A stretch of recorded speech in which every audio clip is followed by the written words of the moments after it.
Bom, nessa aula a gente vai dar as primeiras noções sobre sinais, a gente vai falar um pouco da notação matemática para sinais contínuos e para sinais discretos.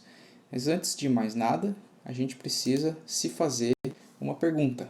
Então, a primeira pergunta que a gente tem que se fazer antes de iniciar todo o processo de estudar processamento de sinais é: o que são sinais? Essa pergunta é uma pergunta fundamental para essa disciplina.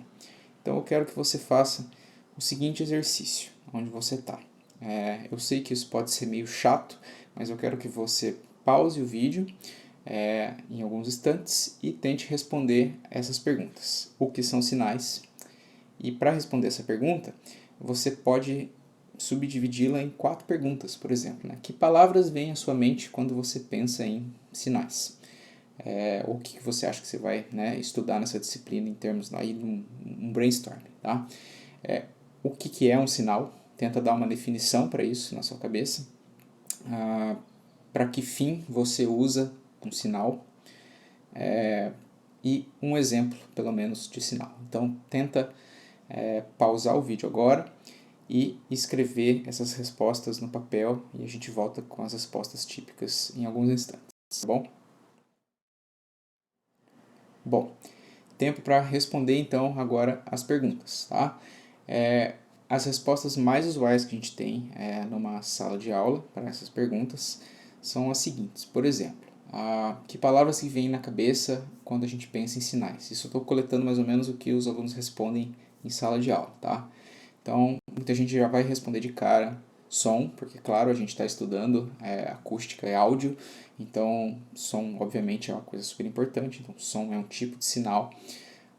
Muitas pessoas trazem a palavra informação, relacionando sinais a informações, falam sobre fenômeno, tá? Relacionando sinais a algum fenômeno físico, por exemplo, e muitas pessoas falam em equação, designando sinais como um ente matemático, certo? O que é um sinal, né? Quando as pessoas tentam instigar os alunos a definir sinal. Muita gente fala é algo que eu medi ou algo que eu simulei, né? De novo associado um pouco ali a parte matemática também, no caso da simulação, mas algo que eu medi, né? Um fenômeno que a pessoa está investigando, medindo experimentalmente. De novo aparece ali uma função matemática, como um seno, um cosseno, alguma coisa do tipo. Quando a gente fala para que fim você pode usar um sinal, muita gente responde, para medir algo, eu vou medir um sinal com um microfone ou com algum outro sensor, para analisar algo que eu medi, ou seja, para extrair informações. Sinais são usados em comunicação, para a gente conversar, para a gente falar, ou para a gente enviar uma mensagem para alguém via internet ou via celular, algo do tipo. Então tem a ver com comunicar e enviar informações, certo? Ou receber informações, no caso, né? E exemplos de sinal. Exemplos de sinal que a gente vê tipicamente numa sala de aula de acústica, e vocês podem pensar também no contexto de vocês, se você não é da engenharia acústica, você pode pensar num seno, num sweep, num ruído branco, numa voz. Dá o play agora em alguns desses sinais, eu vou mostrar o gráfico deles, como é que fica, porque a gente vai associá-los a funções matemáticas, tá? Ao longo da aula. Mas essas são respostas típicas que a gente ouve em termos de exemplo. E eu vou dar alguns exemplos extras nessa aula também de tipos de sinais para a gente ir um pouco além da engenharia acústica. Beleza. Então, definição do livro Oppenheim, que é base da disciplina, sobre os sinais. O que são sinais? Tá? Essa é a definição do livro. Então, prestem minha atenção nisso. Sinais são funções de uma ou mais variáveis independentes que contêm informações sobre o comportamento ou a natureza de algum fenômeno. Então, essa definição de sinais, ela vai nos acompanhar ao longo de toda a disciplina, a gente precisa ter ela em mente, tá? Sinais são funções aí de uma ou mais variáveis independentes, podem ser função do espaço, do tempo, tá, para nós, que contém informações sobre o comportamento ou a natureza de algum fenômeno. Por exemplo, a gente sabe que a pressão sonora numa sala ela varia com o tempo, certo? É um sinal do tempo. E também varia com o espaço. Então, qualquer que for a posição que a gente medir na sala, a gente vai ter um sinal que varia com o espaço e com o tempo. A pressão sonora que a gente mede ou simula em uma sala, certo? Aqui a gente tem um tipo completamente diferente de sinal, é uma fotografia, né? É uma fotografia que eu tirei num lugar bem legal, mas a imagem me chamou bastante atenção. E o que é o sinal nesse caso, né? A gente tem a cada ponto, né, dessa foto, ou a cada pixel, no caso de uma foto digital, a gente tem uma posição XY aqui, correndo na imagem, certo? E a cada ponto está atribuída uma cor, certo? Que é a terceira variável que vocês veem na imagem, né? Essa cor, no caso da foto colorida, ela é dada em escala lá RGB, né? Então cada cor tem um valor e aí a gente compõe essa imagem depois, mas basicamente cada ponto tem uma cor. Essa é a função que a gente tem nas variáveis independentes x e y, e a cor é a variável que é dependente, ou seja, a cor então depende da posição, certo? E as variáveis independentes são de fato o x e o y. Então o que você enxerga no fim das contas é uma imagem que você acha, nossa, que legal, bonito, ou feio. E o que você enxerga então é uma imagem, mas essa imagem que você está enxergando, você pode entendê-la matematicamente também como essa função de x e y, certo? Essa função cor em função do espaço. E você pode perceber que tem diversas informações contidas nesse fenômeno, né? Esse fenômeno natural que a gente registra na fotografia, ele é fruto da reflexão da luz do sol, por exemplo, nessa casa e nessa paisagem, certo? E tem muitas informações também nessa imagem, como por exemplo, você pode perceber que é um dia frio, né? Porque tem neve, tem gelo na vegetação, certo? Então a gente extrai todo tipo de informação possível desse fenômeno físico que está representado no sinal da fotografia, beleza? Joia. Aqui a gente tem alguns sinais que a gente usa muito em audioacústica. Por exemplo, a gente tem um sinal aqui cossenoidal ou senoidal. A gente vai ver que existe uma distinção entre cosseno e seno, mas ela não é assim tão grande, né? Eles são sinais próximos, primos ali, tá? E eu vou tocar, por exemplo, para vocês agora, um seno de 200 Hz.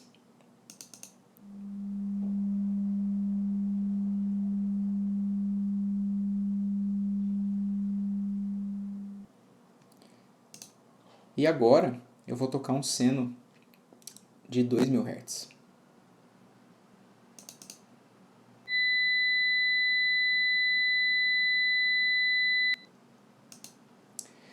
Joia. Então dá para perceber que esses senos, eles parecem aí um apito, né? Ele tem uma frequência só.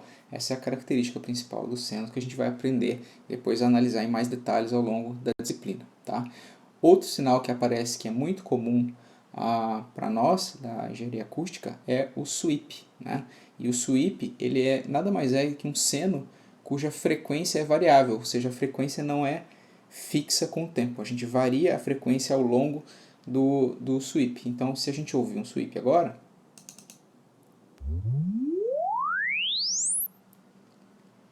a gente percebe exatamente que a frequência do sinal variou ao longo do tempo, certo?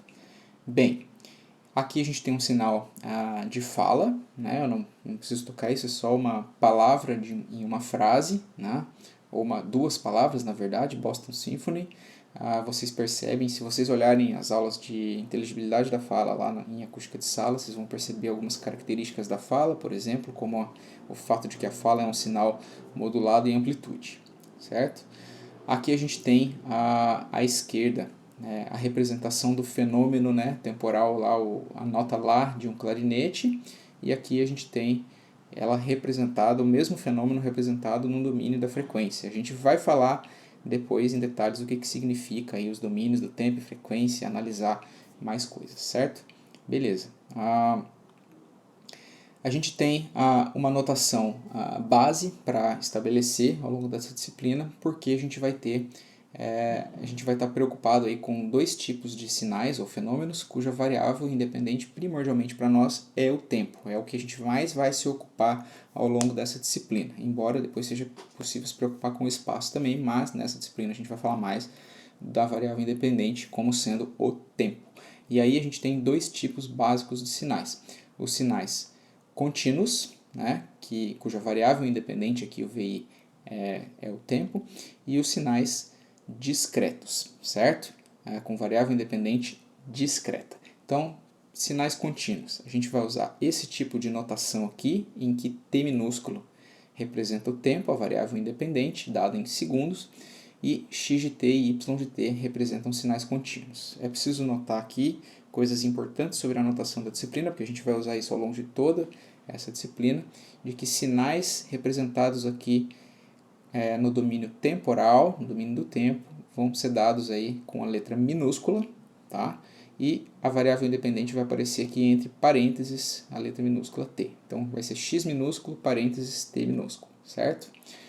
Exemplos de sinais contínuos. A voz humana é um sinal contínuo. A pressão sonora, ela é um fenômeno contínuo no tempo, certo? No espaço também, tá?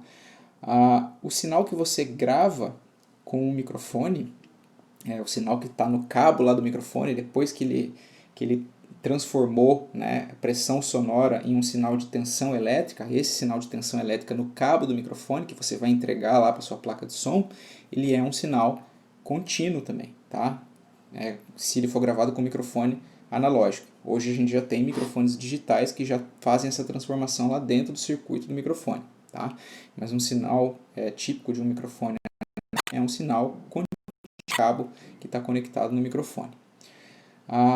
Por exemplo, se você tiver um circuito eletrônico, tá? Os sinais no terminal, por exemplo, de um capacitor, de um filtro passa-baixa, por exemplo, é um sinal contínuo, tá? A maioria dos fenômenos físicos que a gente está acostumado, por exemplo, temperatura ou, sei lá, a posição de um objeto no espaço, é um sinal contínuo por natureza, tá? O filme fotográfico de uma câmera analógica, a gente falou de imagem, de foto, né? Então é importante fazer esse contraste também, porque em câmeras muito antigas, que a gente já não vê mais, não é muito comum, a gente tinha um filme fotográfico, que era um composto químico que, quando exposto à luz, reagia e criava a fotografia, né? Isso pode ser visto como um fenômeno ali contínuo, certo? Depois a gente tinha que revelar essa foto, né? Era um processo, não era muito fácil de fazer, tá? Mas se você pesquisar um pouquinho, você vai ver que o filme fotográfico era uma coisa analógica e contínua, tá? Então, sinais discretos. Para sinais discretos, em contrapartida aos contínuos, a gente vai usar uma variável independente, que a gente vai chamar de n minúsculo, e essa variável aqui tipicamente vai ser amostra e não mais tempo, certo? A gente vai estar falando de amostras que vão ser números inteiros ali, por exemplo, 0, 1, 2, 3, 4, 5, 6, etc. E a gente vai representar esses sinais discretos como sendo uma letra minúscula, assim como no contínuo, só que agora, ao invés de estar entre parênteses, a gente vai representar entre colchete. Isso cria uma distinção de domínio contínuo e discreto que é muito útil para a gente falar de um jeito matemático com mais eficiência, certo? Então, alguns tipos de sinais discretos. Em contrapartida, a foto analógica, gravada lá no filme fotográfico, a gente tem a foto digital, que é gravada num sensor, né? Que é um sensor que tem lá os pixels, né? Os megapixels, que cada ponto vai representar uma cor. Isso, então, é uma coisa discreta no espaço, certo? A população mundial, por exemplo. A gente tem um gráfico aqui de população mundial. A gente pode observar que ali em 1900, né, a população mundial teve um crescimento exponencial, né, mas a população mundial é uma variável discreta por natureza, já que a gente não tem meia pessoa por aí, certo? A luz é um fenômeno discreto, né? A luz é uma sequência de fótons, tá? E a gente pode usar um detector de fótons, por exemplo, para medir a luz, e a gente pode observar que isso é uma variável discreta. O fato de que a gente não enxerga a luz como uma coisa discreta é porque tem tantos e tantos fótons no espaço ao nosso redor que a gente experimenta isso como se fosse uma coisa contínua. Mas se a gente medir a luz num ambiente escuro com pouca luz, a gente vai observar detecções discretas, porque o fóton é um ente, né, fechado, certo? Então a gente tem essa coisa da luz ser um fenômeno discreto que é um pouco contrário ao nosso senso comum, tá? E por fim, a gente tem aqui o sinal contínuo gravado no computador, certo? Então, quando o microfone, né, ele capta o som e transforma o som, a pressão sonora, num sinal elétrico, no cabo do microfone o sinal é contínuo. Mas quando a gente liga esse cabo numa placa de som, esse sinal vai ser amostrado, ou seja, ele vai ser transformado num sinal, de um sinal contínuo para um sinal discreto, que vai ser representado por uma sequência de números lá na memória do computador, que vai por fim representar o fenômeno contínuo. Então a gente tem uma representação no computador do sinal, o sinal gravado no computador é uma representação discreta de um fenômeno contínuo. E a gente vai ver ao longo da disciplina que tem um jeito de fazer isso, que é o jeito correto de fazer isso para que a gente represente bem o físico contínuo na memória do computador lá em um sinal discreto, certo? Então por essa aula era isso. Um abraço e até mais.